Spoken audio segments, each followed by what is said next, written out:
Hey guys, White HD here, coming at you with the fourth episode of Quest for Success, my FIFA 14 Road to Glory style series and my journey through Ultimate Team, really.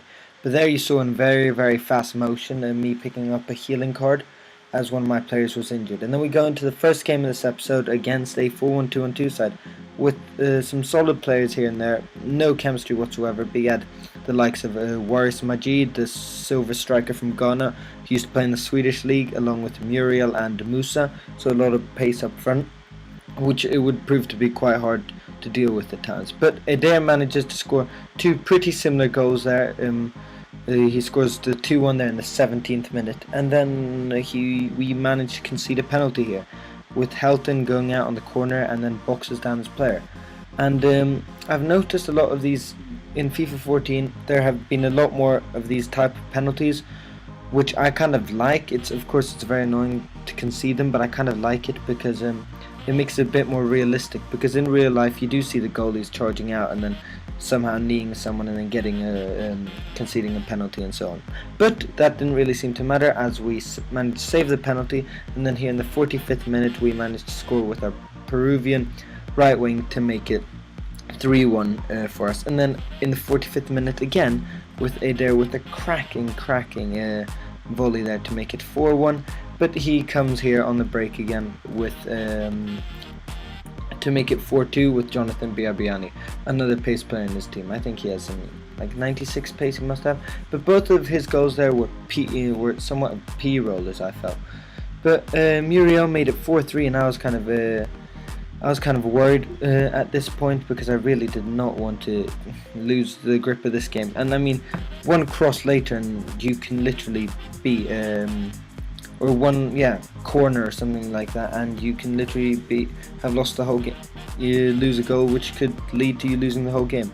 But we managed to score a bit of a long shot there with Adair into the open net as he brought up his goalie to try to get a goal back there in the 90th minute, and we managed to win that game 3-6 with our 4-3-3, the fourth version Liga Portuguesa side.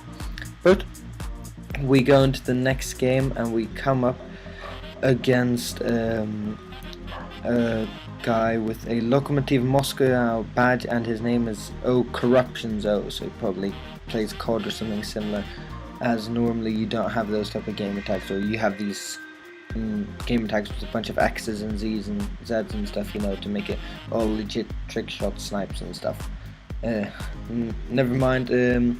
He comes in there with the Giroud, who off a back post cross, and Giroud scores 1-0, and then in the 75th minute Mangala scores off a corner. So I was really annoyed. Two very annoying goals to concede and two very hard goals to defend, but we get a bit of a consolation goal there with Carrillo again, who I proved to be a very good player for me, and to make it 2-1, but we still lost the game, leaving our record at 10 wins, 0 draws, as we haven't played much seasons throughout this series so far, and 4 losses. But we go into the Bronze Cup, I believe, and it's the quarterfinals, and we go with our 4-4-2 MLS side, or 4-4-2 budget bronze MLS side, and with the likes of Kalen Carr here, who you see we have to go pick up a contract for, along with Garcia and several other gems in the team. But and which I've mentioned like I mentioned in the last episode, proved to be a very good player for me. And this team proved to have some very good players for me. But finally, after a lot of club maintenance and going back and forth, buying bronze contracts, like I mentioned beforehand, instead of buying a bronze contract for 150 coins, you can just go buy a bronze pack, and you might pick up a good player, and you might also make some coins off of it. But we go in, we finally search for an opponent, and we finally come up against this full Saudi Arabian team, he had both Derby kits and a Derby badge. So he was a bit of a Derby fan, I guess. And we come here through in the 3rd minute. Kalen Carr off a header.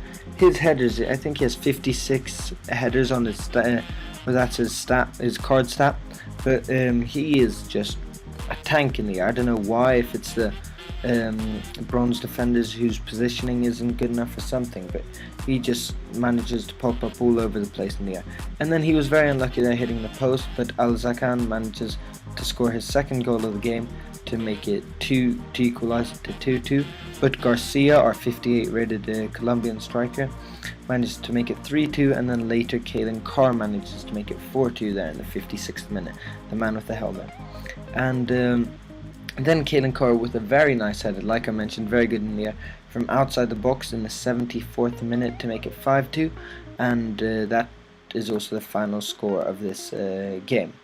And then we go into the next round of the Bronze Cup again, and we come up against this 5-2, 1-2 side, and I really wasn't sure what to expect. He had a bit of chemistry, some Italian players and so on, but and he proved to be an okay player. Not really.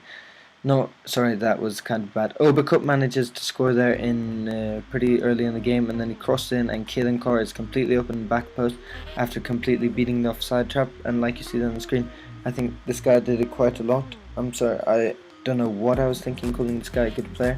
3-0 there in the 26th, we managed to score 4-0, sorry, there in the 26th minute with Kalen Carr again. Then Obercup breaks through, goes for another shot, but Joseph, our big centre mid from manages to make it 5-0, I guess. And then we just had fun. This guy put his controller down and so on, and I don't really know what he did. But we just decided to have some fun, and the goals just kept on rolling and rolling and rolling in. And we went for chips and strange shots and stuff, which maybe you wouldn't normally go for when playing FIFA. And as you see here in the 55th minute, we were already winning 9-0. And then this guy would switch on and off. He'd put down his controller, he wouldn't put down his controller, and which would make it very annoying, because if I have the 5 goal, if I'm winning 5-0, so I get that extra bonus, and the guy's just put down his controller, then I'll just bring it down to his corner and just wait the timeout, because I don't want to run around, waste players' fitnesses and so on.